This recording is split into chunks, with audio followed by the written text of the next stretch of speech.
అందరికీ నమస్కారం అండి.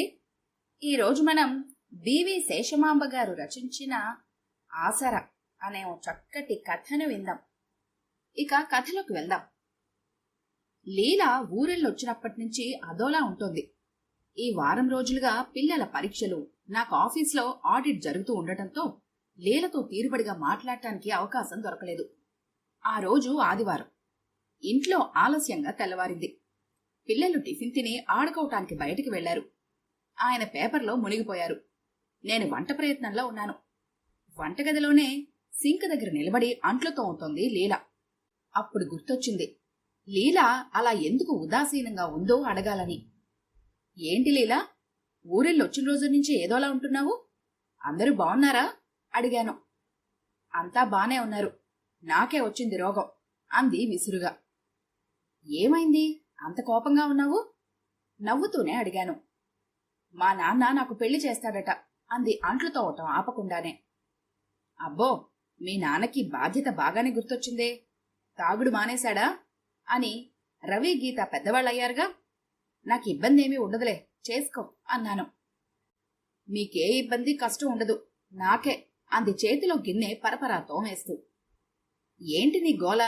నీ బాధేంటో అర్థమయ్యేటట్టు చెప్పు విసుక్కున్నాను. నాకు పెళ్లి ఇష్టం లేదు అంది. అదే, అయినా నాకు 20 ఏళ్ళొచ్చాయి, ఇంకా చిన్నపిల్లవా అన్నాను మందలిస్తున్నట్టు. పెళ్ళంటే నాకు భయం, అసహ్యం అంది. ఎందుకు అన్నాను ఆశ్చర్యంగా. నీకు తెలియదక్కా, మా ఇళ్లల్లో అందరూ తాగుబోతులే. మా అమ్మ ఎలా చచ్చిపోయిందనుకున్నావు?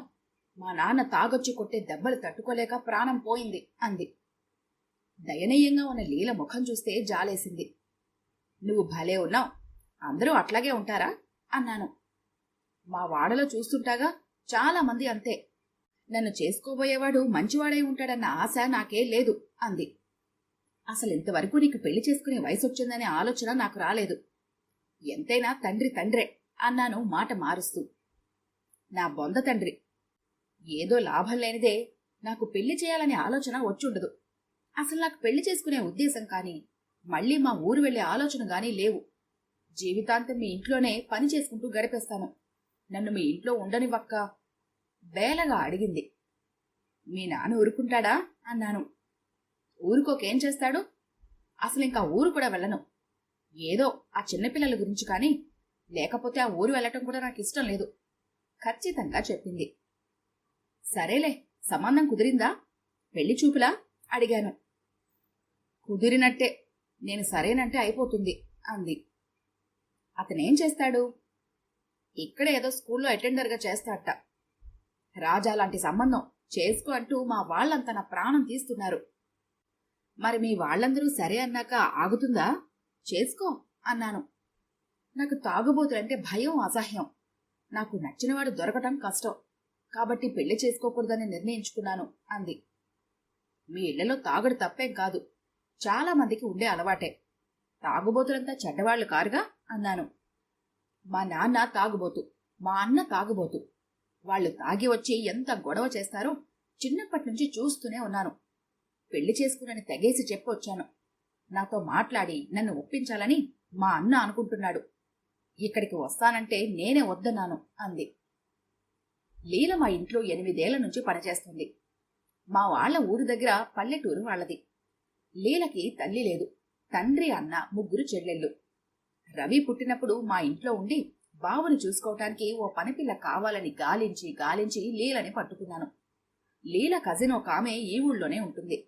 ఆమె ద్వారా లీల మా ఇంట్లో పనికి కుదిరింది. పనిలో పెట్టడానికి లీల తండ్రి ఓ పట్టాను ఒప్పుకోలేదు. ఆడపిల్లని వేరే ఊరు పంపమని, పొలం పనులు చేసుకుంటుందని అన్నాడు. అతన్ని ఎన్నో విధాలా కన్విన్స్ చేసి లీలని తెచ్చుకున్నాం. 13 ఏళ్ల లీల నీట్గా ఉండి చురుకైన పిల్లల అనిపించింది చూడగానే. నేను ఆఫీసులో జాయిన్ అయ్యేలోపు బాబు పనులన్నీ నేర్చేసుకుంది. ఇంటి పనులన్నీ ఎంతో బాధ్యతగా చేస్తుంది. 3 నెలలున్నాక ఇంట్లో వాళ్ళకి దూరంగా ఉండలేనని వెళ్లిపోతానని గొడవ చేసింది. తనిక్కడ పనిచేస్తే ఎన్ని లాభాలున్నాయో, ఆ పల్లెటూరులో కంటే ఈ పట్నంలో ఉంటే ఎంత హాయిగా ఉంటుందో ఎన్నో రకాలుగా వర్ణించి చెప్పాక ఉండటానికి ఒప్పుకుంది. ప్రతి నెల 2వ శనివారం తన ఊరు వెళ్లేది. వెళ్లేటప్పుడు చెల్లెళ్ళకి చిన్న చిన్న వస్తువులు కొనుక్కెళ్లేది. వాళ్ల కోసం నేను తెలిసిన వాళ్ల దగ్గర పాత డ్రెస్సులు సేకరించి ఇచ్చేదాన్ని. మా ఇంట్లో మంచి తిండి, బట్టలు, ఆధునిక సౌకర్యాలు అన్నింటికీ అలవాటు పడిపోయింది లీల. ఇప్పుడు లీలను చూస్తే ఎవ్వరూ పల్లెటూరు చదువు సంధ్యాలని పిల్లంటే నమ్మరు. మాట తీరు కూడా చక్కగా ఉంటుంది.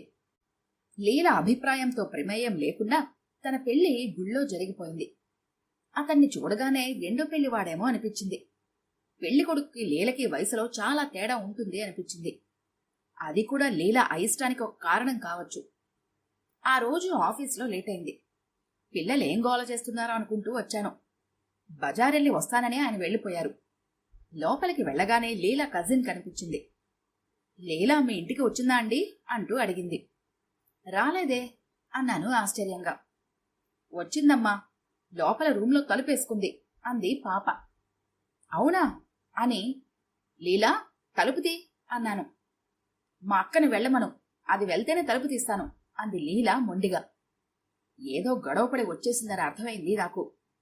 లీలా రావే, మా తల్లి కదూ అంది వాళ్ళక్క బ్రతిమలాడుతున్నట్టు. నువ్వెళ్ళు, ఇంకెప్పుడు రాకు అంది లీలా తలుపు తీయకుండానే. ఏంటి గొడవ అడిగాను. అది మొగుడిని వదిలేసి వస్తుందంట అంది. అవునా?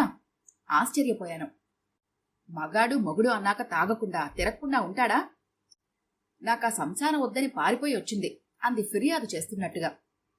పెద్ద సీన్ క్రియేట్ అయ్యేలా ఉందనిపించి, నేను మాట్లాడతాలే, నువ్వెళ్ళు, ఆవేశంలో ఉన్నప్పుడు రెచ్చగొట్టడం మంచిది కాదు అన్నాను.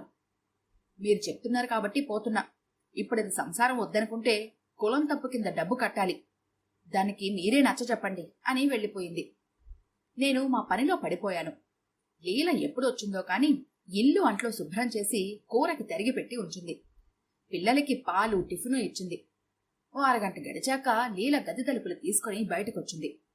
కుర్చీలో కూర్చుని రిలాక్స్ అవుతున్న నా దగ్గరికి వచ్చి కాళ్ల దగ్గర కూర్చొని ఏడవటం మొదలుపెట్టింది. నాకు భయం వేసింది. ఏమైంది, ఎందుకు ఏడుస్తున్నావు అడిగాను కంగారుగా. నేను వాణ్ణి వదిలేస్తాను, మీ ఇంట్లోనే పని చేస్తూ ఉంటాను, నేనింకక్కడికి వెళ్లను ఏడుస్తూనే చెప్పింది. సరేలే, ముందు ఏడవటం ఆపు, నీ ఏడుపు చూస్తుంటే నా బుర్ర పని చేయట్లేదు అన్నాను. లీల ఏడుపు ఆగాక అడిగాను, ఇప్పుడు చెప్పు ఏమైంది అని. అక్క, వాడు తాగి ఓ మూల పడుకుంటే సర్దుకునేదాన్ని. కాని వాడికి లేని అలవాటంటూ లేదు. తిరుగుబోతే కాదు, అనుమానం పీనుగా. రోజు నన్ను కొట్టి డ్యూటీకి వెళ్లేటప్పుడు తాళం వేసుకుని వెళ్లేవాడు.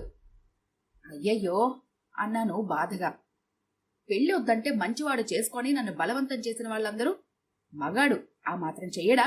నువ్వే భరించాలని నాకే బుద్ధులు చెప్తున్నారు. పైగా అసలు నువ్వెందుకు అన్ని సోకులు చేసుకుంటున్నావు? అందుకే వాడికి అనుమానం అంటున్నారు. నువ్వే చెప్పక్క, నేనేం షోకులు చేసుకుంటున్నాను అంటూ అడిగింది. లీల నీట్గా ఉంటుంది. అదే వాళ్ళకి అతి అనిపించింది. నేను పెళ్లికెళ్ళినప్పుడు చూశాను. వాళ్ళందరిలో లీల ప్రత్యేకంగా అనిపిస్తుంది. నా వల్ల కాదక్క, చింకుగుడ్డలు కట్టుకొని చింపురు జుట్టుతో ఉండటం, నీట్గా ఉంటే వాడికి అనుమానం అంది నిస్సహాయంగా. మనసంతా జాలితో నిండిపోయింది నాకు. చాలా ఏళ్ల నుంచి మా ఇంట్లో ఉంటూ ఓ రకమైన లైఫ్ స్టైల్కి అలవాటు పడింది. నేను ఆయన గట్టిగా మాట్లాడుకోవటం కూడా తక్కువే. మా ఇంటి చుట్టుపక్కల వాళ్ళు కూడా మర్యాదస్తులే.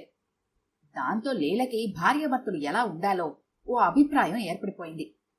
అలాంటి లైఫ్ తనకి దొరకదు. అందుకే అసలు పెళ్లే వద్దనుకుంది. కాని బలవంతంగా పెళ్లి జరిగిపోయింది. ఇప్పుడు అడ్జస్ట్ కాలేకపోతోంది. మానసికంగా తానెంత నలిగిపోతోందో నాకు అర్థమవుతోంది. కాని ఈ విషయంలో నేనేం చేయగలను? ఏంటక్క మాట్లాడువు అని లీల గట్టిగా అడగటంతో ఆలోచనలు చెదిరే. ఏమడిగావు అడిగాను. విడిపోయి ఎలా బ్రతుకుతావని వాళ్ళంతా అడిగారు. మా అక్క వాళ్ళ ఇంట్లోనే ఉంచుకుంటారని చెప్పాను. వాళ్ళ అవసరం తీరాక తెరమేస్తారు, జీవితాంతం పోషిస్తారా అని ఎగతాళి చేశారు అంది.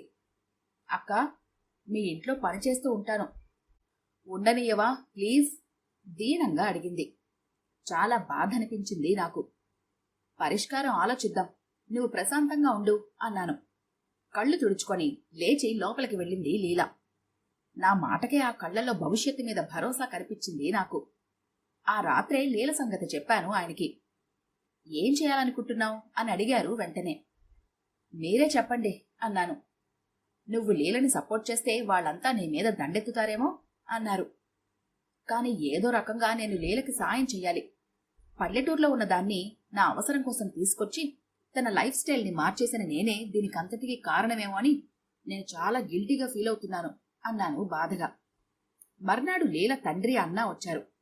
వాళ్ళ మాటల సారాంశం ఏంటంటే, లీలని నేనే రెచ్చగొట్టి సంసారాన్ని పాడు చేస్తున్నానట. నా అలుసు తీసుకునే తను విడిపోతానని గొడవ చేస్తోందట. వాళ్ళ పరువు పోతోందట. మాలాంటి పెద్దవాళ్ల ఇంట్లో ఉండి లీల నిక్కుతూ నీలుగుతోందట. మా ఇంట్లో ఉన్న లీల వాళ్ళ పిల్లే కాబట్టి వాళ్ళలాగే ఉండాలట. గొంతెమ్మ కోరికలు ఉండకూడదట. మా ఇంట్లో టీవీ సినిమాలు చూసి చెడిపోయిందట. ఆశలు ఎక్కువైనాయట. చివరికి మీరు దాన్ని ఇంట్లోంచి తరిమేయండి, మొగుడు దగ్గరికి పోక ఏం చేస్తుంది అన్నారు. నన్ను బలవంతంగా పంపిస్తే చచ్చిపోతాను అంది లీల. అదేదో అక్కడే చావు, నువ్విక్కడ ఉండటానికి వీల్లేదు, మాతో రావాల్సిందే అన్నాడు అన్న. చూస్తుంటే లీలను తీసుకెళ్లి ఆ ఇంట్లో పడేస్తే చాలనుకుంటున్నట్టున్నావు కాని తన సుఖం ఆలోచించట్లేదు అన్నారు ఆయన కోపంగా. విడిపోతే ఏం సుఖం అన్నాడు తండ్రి. కలిసుంటే నాకు సుఖం లేదు అంది లీల. విడిపోదలుచుకుంటే కులం తప్పు కింద 5,000 ఇయ్యి అన్నాడు చివరగా. దాని దగ్గర పైసా లేదు. వెకిలిగా నవ్వాడు అన్న. ఉన్న కొద్దో గొప్ప డబ్బు పెళ్లి ఖర్చులకి ఖాళీ చేసిన సంగతి బాగానే గుర్తుపెట్టుకున్నావు అన్నాను.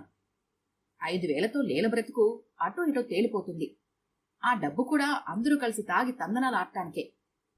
ఆ డబ్బు మీరివ్వండి సార్, జీవితాంతం మీ ఇంట్లోనే పనిచేసి బాకీ తీర్చుకుంటాను అంది లీల ఏడుస్తూ. 5,000 ఇవ్వటం కష్టం కాదు, కాని తర్వాత నీ భవిష్యత్తు ఏంటని ఆలోచిస్తున్నాను అన్నారు ఆయన. తనకిప్పుడు కావాల్సింది మోరల్ సపోర్ట్, ఉండటానికి భద్రమైన చోటు. ముందు 5,000 కట్టి తర్వాత మిగతాది ఆలోచిద్దాం అనేశాను. ఆ తర్వాత 5,000 తీసుకొని ఇంకా లీల చచ్చిపోయిన దాని కింద లెక్కని తేల్చేసి వెళ్లిపోయారు తండ్రి కొడుకు. కొద్ది రోజులు టైలరింగ్ నేర్చుకున్న లీల ఏ టైలర్ దగ్గరైనా అసిస్టెంట్గా చేరొచ్చు, లేదా తను ఇంకా కొంతమంది ఇళ్లలో పని చేసుకోవచ్చు. అదీ కాకపోతే ఈ కాలనీలో కొంతమంది పసిపిల్లలతో చూసుకునే వాళ్ళు లేక ఇబ్బంది పడుతున్నారు. మా ఇంట్లోనే ఉండి ఆ పిల్లల్ని చూసుకుంటూ ఉండొచ్చు. ఆ పని ఈ పని అని కాకుండా ఏ పనైనా చేయగల లీల లాంటి వాళ్ళకి బ్రతుకు తెరువు లభించటం కష్టం కాదు.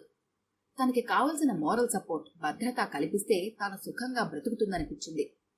లీల పెళ్లి కుదిరినప్పటి నుంచి తన బాధ చూసి గిల్టీ ఫీలింగ్తో నలిగిపోతున్న నాకు మనశ్శాంతి దొరికింది.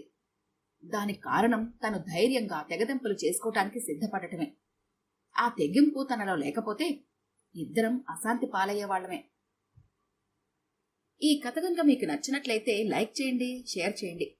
మరిన్ని ఇంట్రెస్టింగ్ కథల కోసం మా ఛానల్ని తప్పకుండా సబ్స్క్రైబ్ చేసుకోండి.